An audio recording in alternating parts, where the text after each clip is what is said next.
Ladies and gentlemen, I am SidAlpha. A lot of people have been asking me when I would release a Dirty Devs video on the Naughty Dog The Last of Us 2 leak situation and accusations of DMCA abuse. Well, here we are.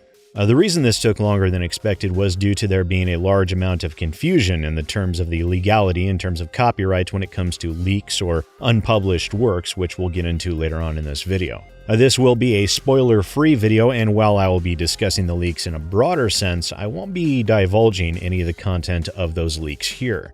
The reason for that in the story or characterizations contained within the leaks, while they may matter to some people in terms of whether or not they would choose to purchase the game, isn't the central topic of this video. That said, and before we go too much further, I do have to announce some news that will undoubtedly upset some of you, but YouTube being what it is, I too have been forced to seek out a temporary sponsorship which we'll go through right now. Bear in mind this will be contained within a couple of videos, and I'm definitely not going to make a habit of sponsorships, but times being what they are and my having a responsibility to my child, sometimes concessions have to be made.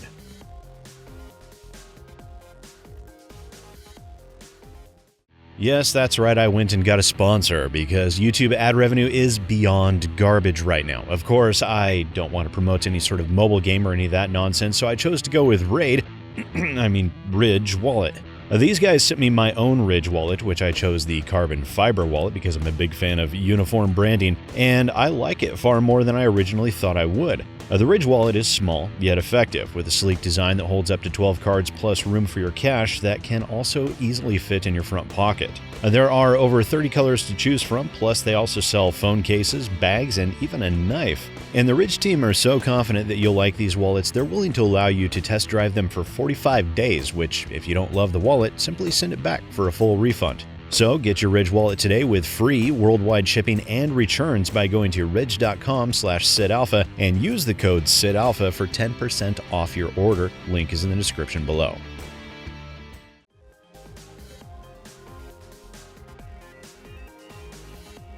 Now, in late April of this year, leaks were distributed that disclosed the major plot points and overall story surrounding The Last of Us 2. And as the story appears to have upset a great many people in terms of its messaging, its handling of the characters, and its plot, naturally a great many news outlets, YouTubers, and Twitch streamers would be covering the situation. In terms of the leaks themselves, it would seem that we have two different allegations as to where the leaks came from. Many have claimed and had assumed that the leaks originated from a disgruntled employee that had become disenfranchised over the work conditions at Naughty Dog. Sony Entertainment has claimed that the leaks came from a hacker who had gained access to the Amazon AWS system where the data was contained. And which of these two stories is true, we might never actually know for certain. However, regardless of the source, the data was leaked, and as is natural, content creators picked it up and ran with the story. As a result of the outrage and of the nature of the leaks themselves, Naughty Dog, and in particular Sony, have begun a full campaign to remove as much of the leaked information from the internet as possible, and that includes filing DMCA strikes against a large number of YouTubers. This, of course, has sparked an entire controversy as a result.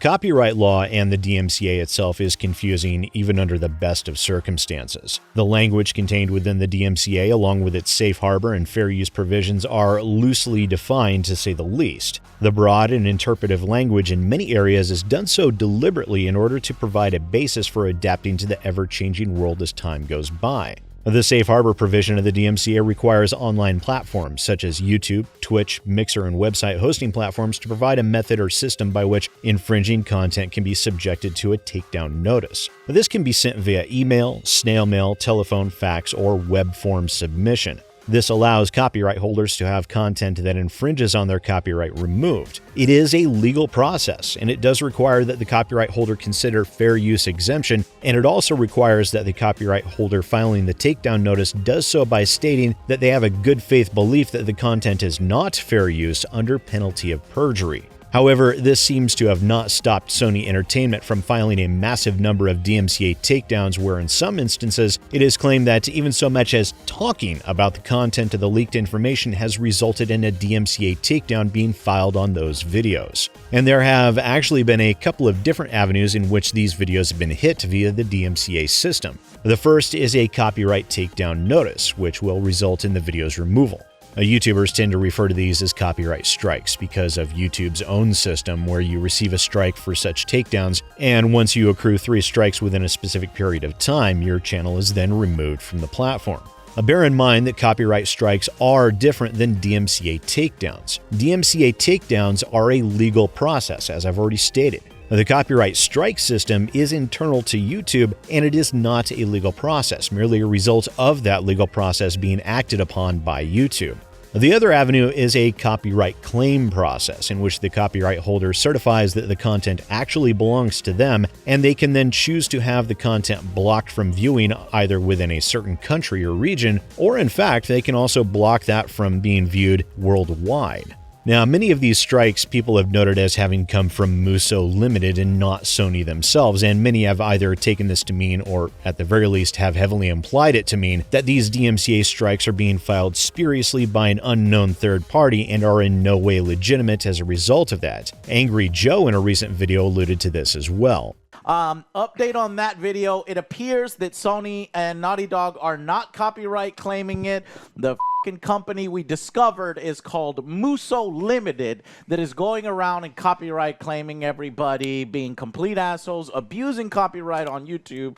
Luckily, it looks like Heel vs. Babyface is winning some of his, and some of the other YouTubers are winning some of theirs. And the assumption that Muso Limited are taking these actions on their own in some sort of copyright trolling attempt is not actually the case. Muso Limited have been contracted by Sony Entertainment to engage in these DMCA takedowns and copyright claims. The reason being is that systems and manpower are needed for a campaign of this nature, and as such, Sony was not able to stem the tide themselves, so they authorized Muso Limited to issue these claims and takedowns on Sony's behalf. Now, I wanted to clarify that, as if anyone has been hit with either of these and they are attempting to certify to YouTube that Muso Limited is not authorized to take these actions or have no valid claim, they probably won't end up getting very far. No, the primary thing that should be focused on here is fair use and whether or not these videos fit that definition.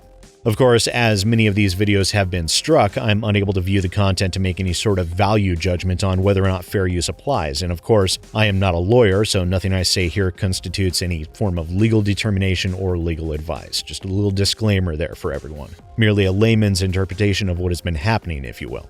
Now, some of these videos were showcasing the leaked information with visual elements on the screen. Others were merely talking about the leaked information. Either way, it didn't seem to matter. If the content of the leaked information was being discussed, it would seem Muso Limited or Sony themselves would come knocking. And the thing of it is, it seems that fair use was not at all being considered here. There are the 4 factors of fair use that are a yardstick in measuring whether or not the content in question qualifies as fair use. So those are the purpose and character of the use, the nature of the copyrighted work, the amount and substantiality taken, and the effect of the use upon the potential market. And in most respects, the creators and videos that they typically upload would most likely fall under the definition of fair use. Most often, they are either discussing the content of the leaks in a newsworthy capacity, they are providing critique and critical commentary based upon the content of those leaks, and have taken no more of the content than was necessary to follow on these profiles of news or critique. By that very nature, a very strong argument for fair use can be made, regardless of what Sony seems to believe here. Also, I do want to state that in terms of the effect of the use on the potential market, many people will assume this to mean that if the use causes damage to potential sales, which is not at all the case. The effect of the use on the potential market essentially speaks to if these YouTube videos could be construed as a market replacement for the video game itself. And in terms of these leaks and these videos discussing the content of the leaks themselves, I would personally find it rather laughable if anyone were to claim that these videos offering up critique and critical commentary could actually take the place of the video game. So let's take a look at some of these strikes in terms of the content that Sony have deemed to not be fair use. There is the YouTuber AppaBend, who had their video taken down for showing a Last of Us 2 meme. The YouTuber Jade Shadow had her video Sony and Naughty Dog at it again taken down. just some guy on YouTube had gotten hit via both having the video blocked and then issued a takedown notice. Heel v Babyface had his video taken down and blocked, although per a recent video of his, the DMCA takedown has been successfully overturned. However, the video is still blocked from viewing worldwide. And the YouTuber Murta had her video taken down, and YouTube took it upon themselves to actively block her counter notification. Geeks and Gamers had their video taken down via the DMCA, even though no footage or even images of the leaks were shown, no specifics of the leaks discussed, and the video was merely discussing the leaks in a general sense. And these are but a few examples. There are many, many more that include numerous websites and Twitter posts as well.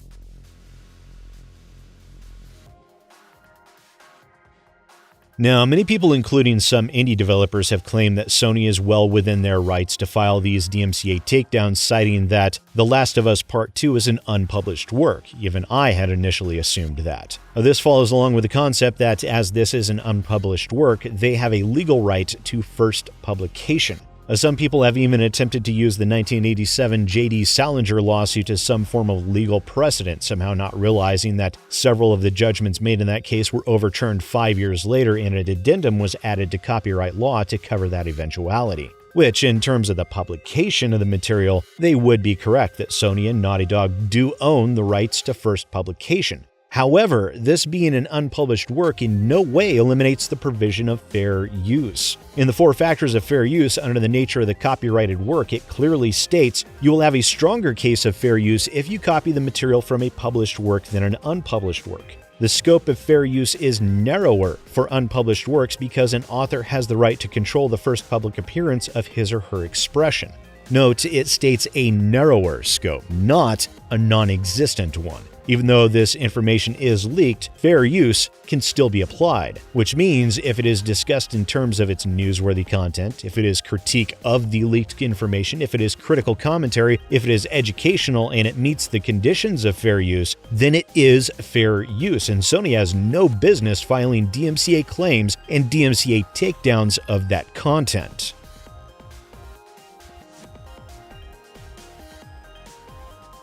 Now, it seems plainly apparent to both myself and countless other content creators what Sony is attempting to do here. Naughty Dog seems to be planning on releasing a game that, while Neil Druckmann seems so proud of the game that he claims he literally cried while playing it, the story and the alleged damage done to the characters is not at all something that many people are happy about in terms of the leaked information. And Sony is attempting to do damage control of a sort in order to protect their sales, while at the same time disregarding applicable law when it comes to the DMCA and fair use. And they do this because most YouTube channels and creators will not have the financial resources to be able to drag Sony into a courtroom and see legal justice done. It is even possible that Sony is abusing the DMCA with the full intention of forcing creators to counterclaim the videos and then simply allowing the timer on their responses to run out, which would buy them an additional 30 days in order to protect pre-order sales. Regardless of their motivations, what Sony have in fact been doing is actively and directly attempting to silence critiques surrounding Naughty Dog's game. They are deliberately removing information that would allow purchasers to make a more informed buying decision, and they are actively damaging the channels of those critics while they're at it. The copyright strikes limit a channel's ability to create longer videos, and they also disable the capability of streaming. So far, I haven't heard of any channels being completely destroyed by Sony's actions yet, but some have come extremely close, having accrued 2 strikes. This will also greatly affect any future content from those creators until the strikes expire, as they dare not do anything that could potentially cause them to receive an additional strike, even a spurious one. This has the added effect of further silencing these critics and actively blocking them from speaking their minds out of fear of losing their channels as a result. Now, I've said it countless times before, and I will undoubtedly say it countless times in the future. Critique is important. Games critics are important. They provide a necessary and vital service to the industry and serves as a balance against the excesses of gaming corporations by providing valuable insight and knowledge to allow gamers to make better informed decisions. Yes, the information got leaked, and for those companies, that really sucks. However, it in no way gives them any right whatsoever to violate the DMCA and ignore the protection that fair use provides news outlets and content creators alike. The information is out there, and silencing critics and commentators choosing to discuss that content in a manner that conforms to fair use is a violation of the law. And as that is the case, and it is plainly evident to me that this is what Sony has been doing, I would strongly urge people to not purchase this game. To do so would be to help support Sony in their actions against these content creators. And as for Sony themselves, all I can say is, welcome to the Dirty Devs. Once again, ladies and gentlemen, I am SidAlpha, and I'll see you next time.